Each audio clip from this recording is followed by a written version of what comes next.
ఒకరేమో పిల్లనిచ్చిన మామ, ఒకరైతే పిల్లనిచ్చిన మామ, సాక్షాత్తు కూతుర్నిచ్చిన మామ ఎన్టీ రామారావునే వెన్నుపోటు పొడిచిన క్యారెక్టర్ ఒకరిది.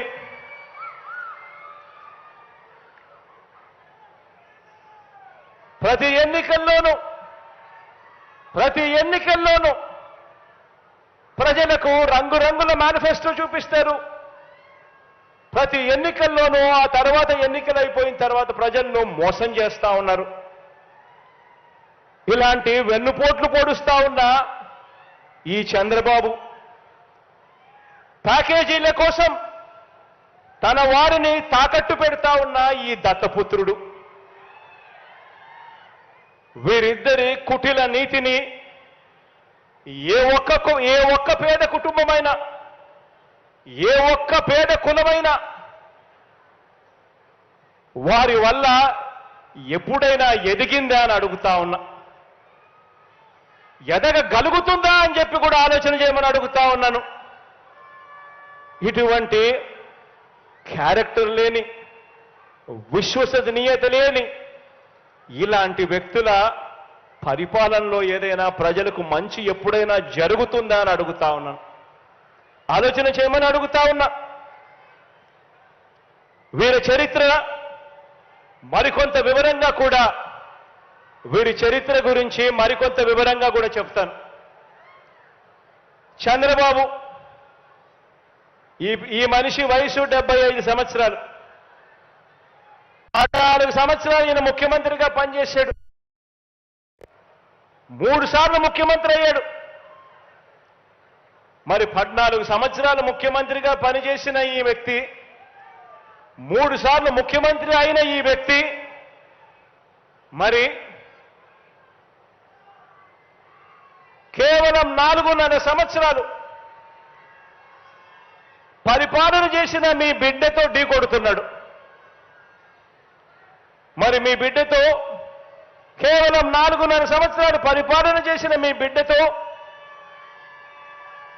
14 సంవత్సరాలు పరిపాలన చేశాడు ముఖ్యమంత్రిగా. 3 పర్యాయాలు ముఖ్యమంత్రి అయ్యాడు. మళ్ళా అలాంటి వాడు ఢీ కొడుతూ ఉన్నప్పుడు ఆ మనిషి నోట్లో నుంచి ఏం చెప్పాలి? ఆలోచన చేయమని అడుగుతా ఉన్నా. తాను ముఖ్యమంత్రిగా ఉన్న ఆ 14 సంవత్సరాల కాలంలో గుర్తు పెట్టుకోదగిన మంచి ఏదైనా, ఎవరికైనా, ఎప్పుడైనా ఈ పెద్ద మనిషి చేసి ఉంటే ఆ మంచి చేశాను కాబట్టి ప్రజలు నాకు మద్దతు తెలపాలి, ప్రజలు నాకు ఓటు వేయాలి అని చెప్పి అడగాలి. లేదా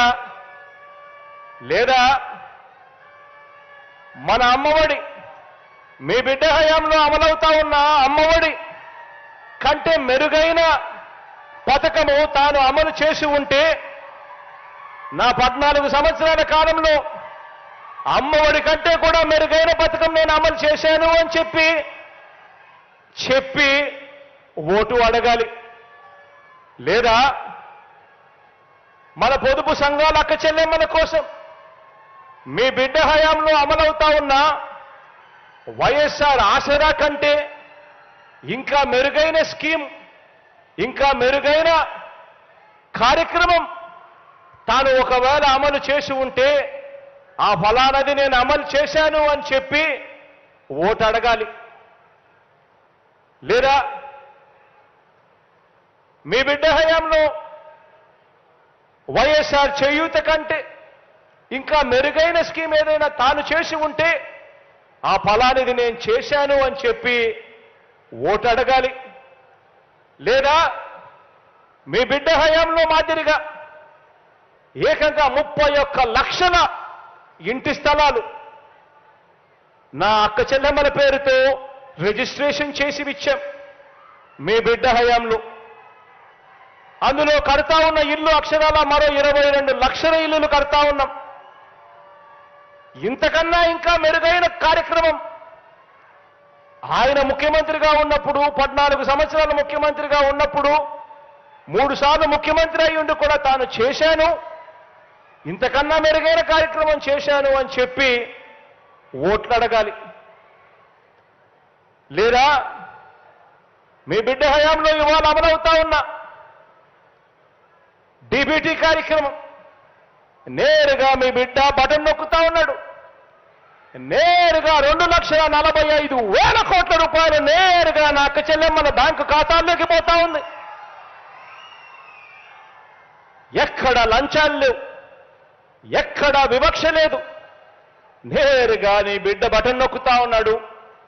అక్క చెల్లెమ్మల కుటుంబాల బ్యాంకు ఖాతాల్లోకి ఏకంగా 2,45,000 కోట్ల రూపాయలు పంపించాం ఈ 55 నెలల కాలంలో. ఇలా తాను కూడా 14 సంవత్సరాలు ముఖ్యమంత్రిగా ఉంటూ తాను ఎన్ని బటన్లు నొక్కానని చెప్పి, ఎంత డబ్బులు ప్రజలకు ఇచ్చానని చెప్పి ఈ బాబు ఏ గ్రామంలో అయినా రచ్చబండ దగ్గర నిలబడి తాను చెప్పగలడా అని అడుగుతా ఉన్నా. ప్రజల బ్యాంక్ స్టేట్మెంట్ చూపిస్తూ దాన్ని సాక్షిగా పెడుతూ 2014 నుంచి 2019 ఆ 5 సంవత్సరాల కాలంలో తన ప్రభుత్వం ఏమిచ్చిందో, మనందరి ప్రభుత్వం ఏమిచ్చిందో పోల్చి చూపించి ఓటు అడగగలడా? ఆలోచన చేయమని చెప్పి అడుగుతా ఉన్నా మిమ్మల్ని అందరినీ కూడా. కుప్పంలో అయినా సరే, ఏ ఇంట్లో అయినా సరే తాను వచ్చి ఛాలెంజ్ స్వీకరించి ఓటు అడగగలడా అని అడుగుతా ఉన్నా.